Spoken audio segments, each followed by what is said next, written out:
जन्म का कोई दूसरा दिन नहीं।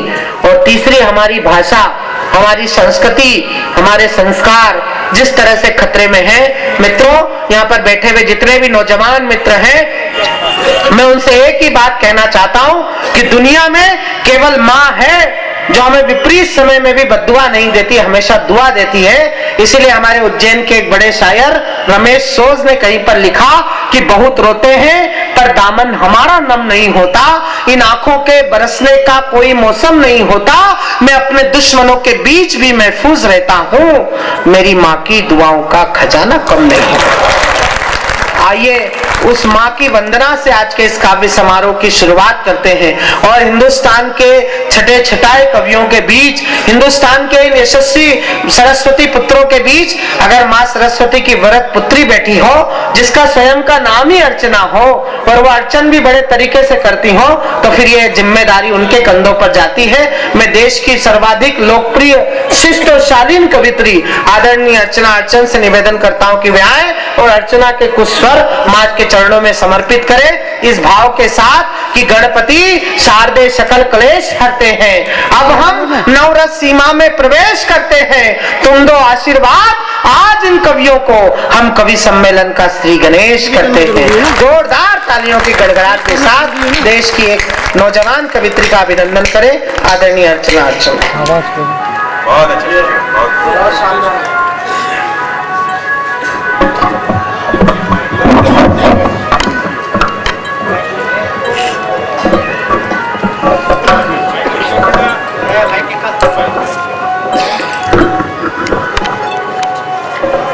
माँ वीणा पाणी के श्री चरणों में नमन करती हूँ। आप सभी सुधी श्रोताओं को प्रणाम करती हूँ, मंच को प्रणाम करती हूँ। जैसा कि आदेश हुआ है माँ वीणा पाणी की वंदना का, एक गीत के माध्यम से माँ की वंदना आप तक पहुँचाना चाहती हूँ और आपसे निवेदन करना चाहती हूँ कि जहाँ जो पंक्तियाँ अच्छी लगे तालियां बजाकर मेरा हौसला बढ़ाते रहें।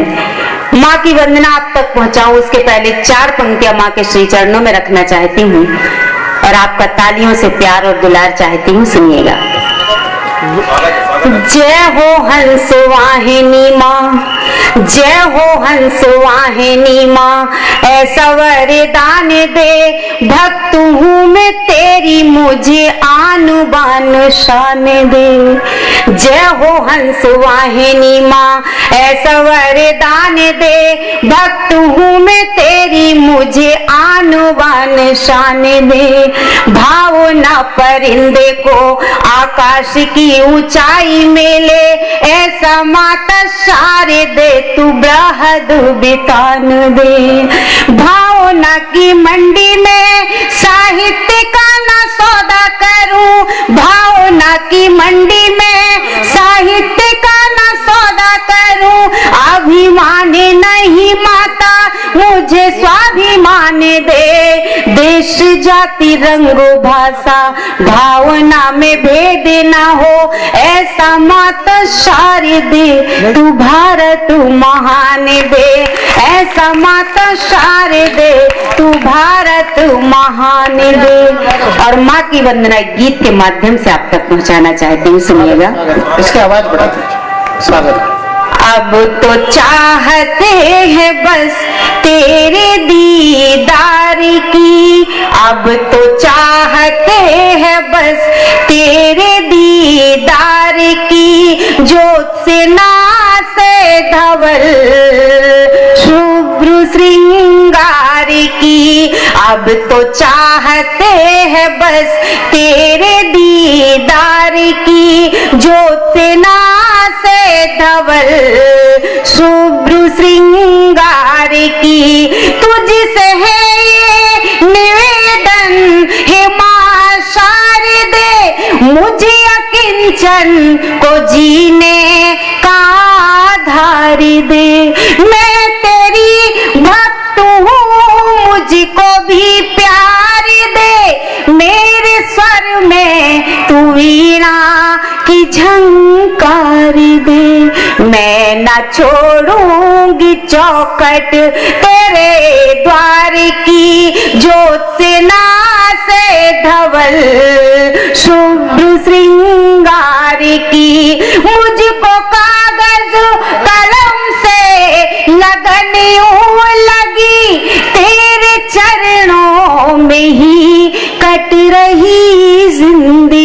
तूने शोहरत भी दी और दी हर खुशी, खूब वैभव मिला और दी सादगी।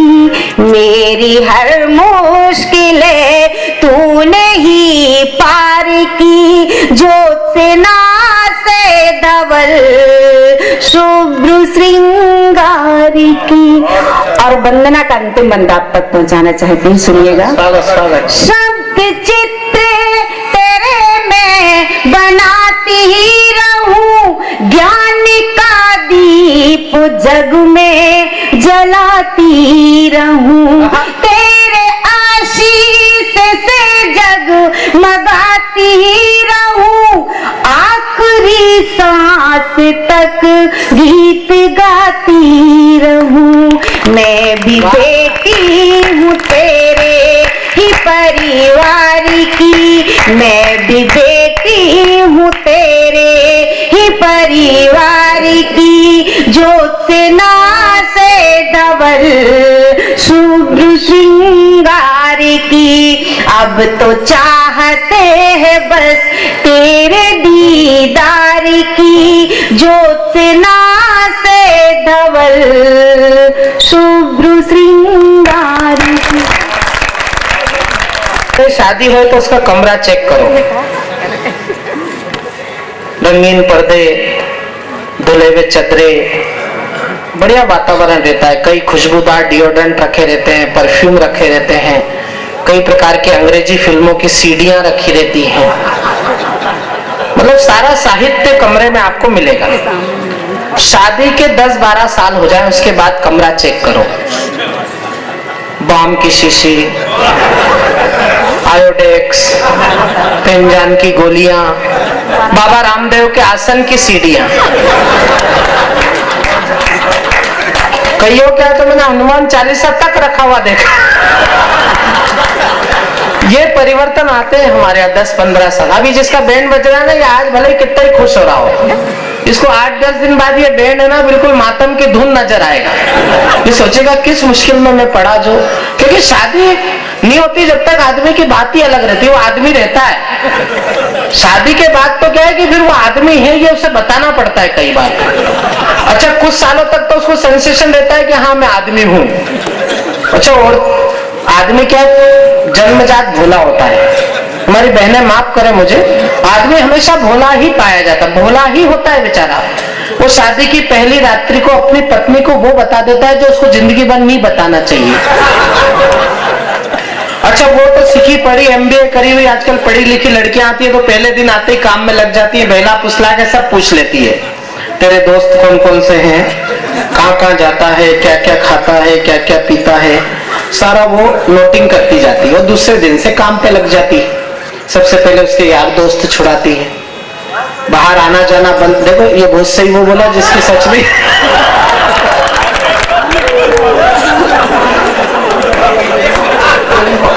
सबसे पहले उसका खाना पीना छुड़वाती, यार दोस्त छुड़वाती, आना जाना बाहर का बंद करवा देती है। जब वो किसी काम का नहीं रहता है तो 10-12 साल बाद शाम को एक बार उसको पास में बिठा के बोलती है बाप।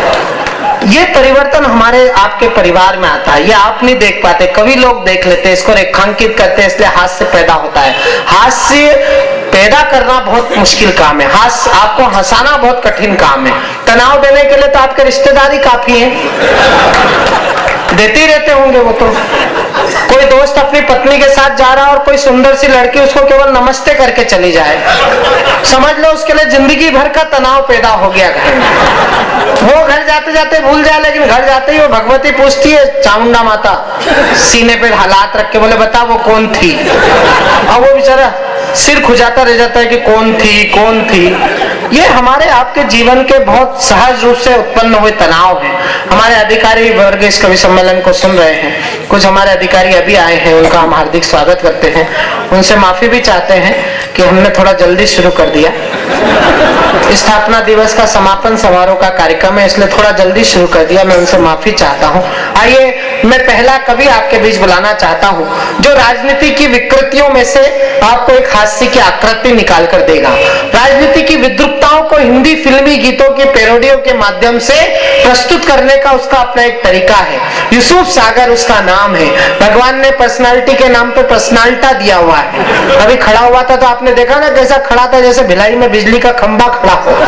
बाजार में सब्जी खरीदने जाते हैं हमारे यूसुफ भाई, और सब्जी वाली से पूछे संतरे क्या भाव दिए, बोले बाबूजी नीचे बैठ के देखो ये नींबू है।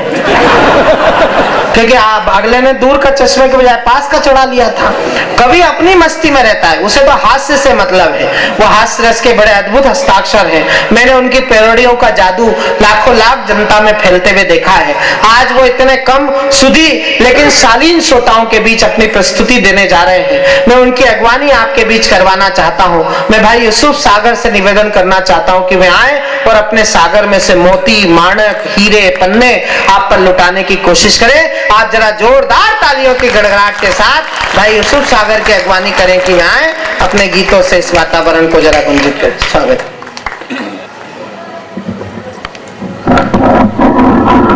पहले मैं यही काम करता था। अच्छे से नहीं करा तो अब ये करना पड़ रहा है। तू भी समझ ले, ढंग से करना वरना तुझे भी यही करना पड़ेगा।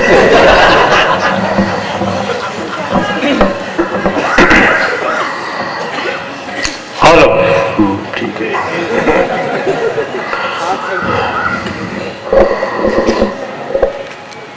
शशि भैया, आपका बहुत बहुत धन्यवाद जो आपने मुझे उठाया। ईश्वर आपको भी उठाए।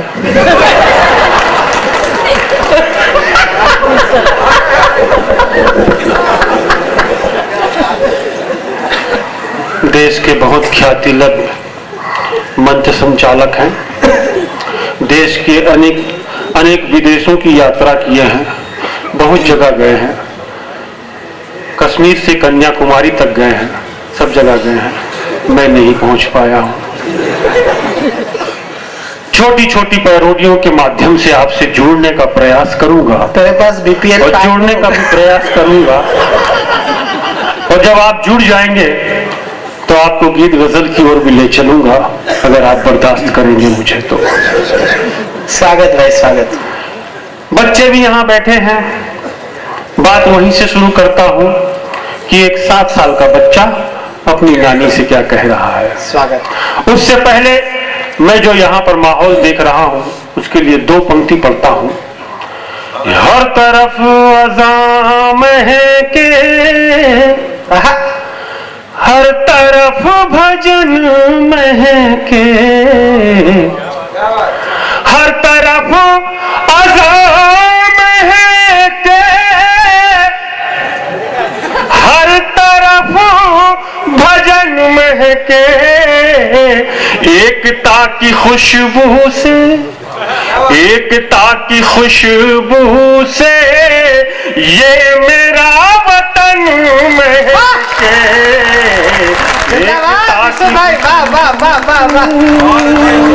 ये एक मैंने टेस्ट दिया, अब मैं अपनी औकात में आता हूँ, ओरिजिनल औकात में।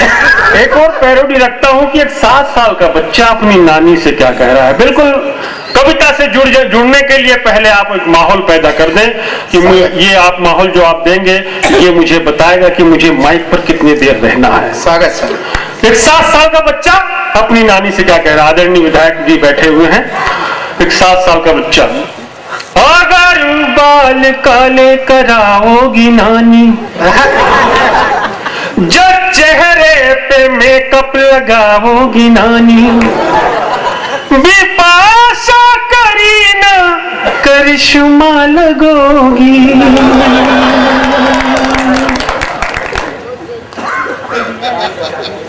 पूरा आ रहा हूँ कि नहीं देख लेना।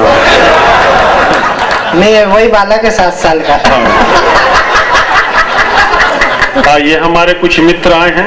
आ जाइए, आ जाइए। बहुत सही समय पे आ गए, हम ही लोग जल्दी आ गए थे। अच्छी सी जगह ये मनिंदर बैठ वाले जाए। हैं। हाँ, आ जाइए। एक बार उनके सम्मान में तालियां बजा दीजिए। नहीं, उन्होंने कहा था कि आप मुझे मिस कॉल कर देना, जब आप पढ़ने खड़े होंगे हम लोग पहुंच जाएंगे। अगर बाल काले करावोगी नानी, जो चेहरे पे मेकअप लगावोगी नानी, बिपाशा करीना करिश्मा लगोगी, फिल्म में साइन करोगी, फिल्म में साइन करोगी, फिल्म में साइन करोगी, फिल्म में साइन करोगी, फिल्म में साइन। पूरा सदन जब तक आशीर्वाद नहीं देगा मैं एक ही लाइन दोहराता रहूंगा। फिल्म में साइन करोगी, फिल्म में साइन करोगी। प्रोड्यूसर डायरेक्टर का घर पे तुम्हारे सुबह शाम ए नानी ताता लगेगा, जलेंगी करिश्मा करीना भी तुमसे, और अभिषेक के दिल पे कांटा। हर एक न्यूज की हेडलाइन बनोगी, फिल्म साइन करोगी, फिल्म साइन करोगी, फिल्म साइन करोगी, फिल्म साइन करोगी, फिल्म साइन करोगी, फिल्म साइन करोगी, फिल्म साइन करोगी, फिल्म साइन करोगी, फिल्म साइन करोगी, फिल्म साइन करोगी, फिल्म साइन करोगी, फिल्म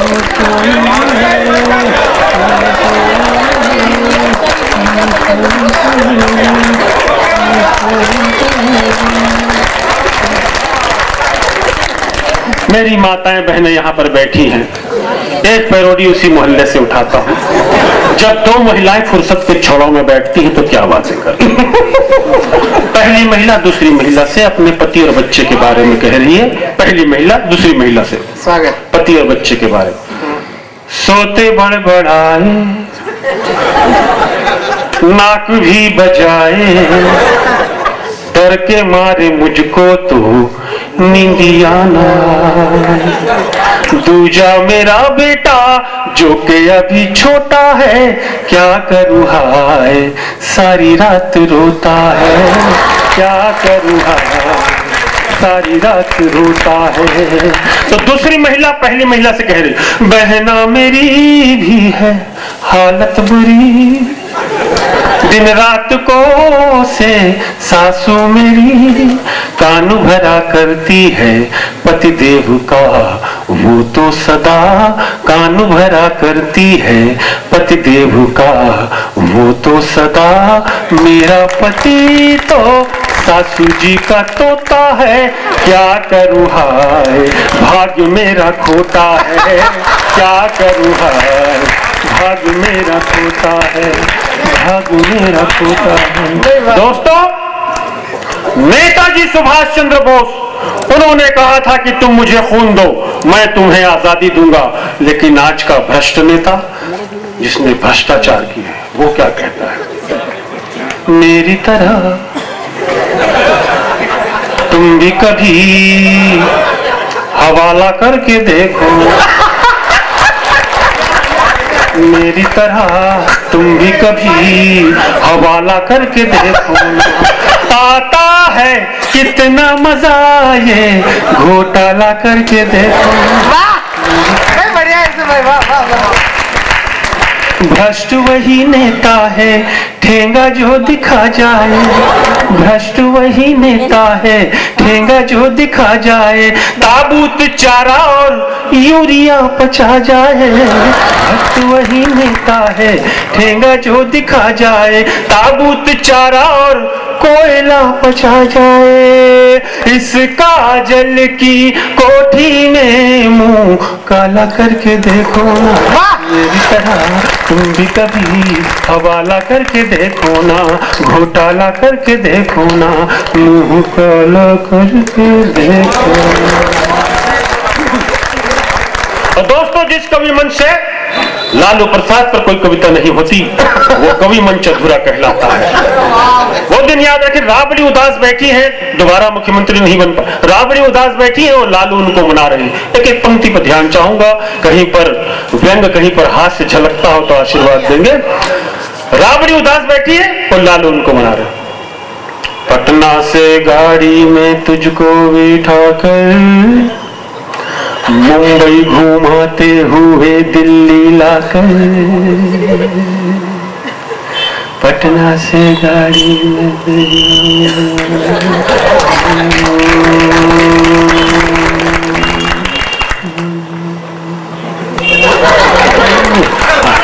पटना से गाड़ी में तुझको बिठा कर मुंबई घुमाते हुए दिल्ली लाकर रखूंगा मैं अपने पास। मत हो तू रबड़ी का, मत हो तू रबड़ी का। हर रोज सैर सपाटे करेंगे, हर दिन स्पेशल गाड़ी चलेगी, प्यार से बोलेगी तू जो सजनिया, जंगल भी होगा तो गाड़ी रुकेगी। और जंगल भी होगा तो गाड़ी रुकेगी, जंगल में हम दोनों मंगल मनाकर, जंगल में हम दोनों मंगल मनाकर, लिट्टी और चोखा की महफिल सजाकर रच देंगे फिर इतिहास। मत हो तू रबड़ी उदास, मत हो तू रबड़ी उदास। फिर क्या बोलते हैं? कोशिश हमारी ये जारी रहेगी, सत्ता से पल पल की यारी रहेगी। सीएम की कुर्सी गई है तो हम क्या, सीएम की कुर्सी गई है तो हम क्या, दिल्ली की कुर्सी हमारी रहेगी।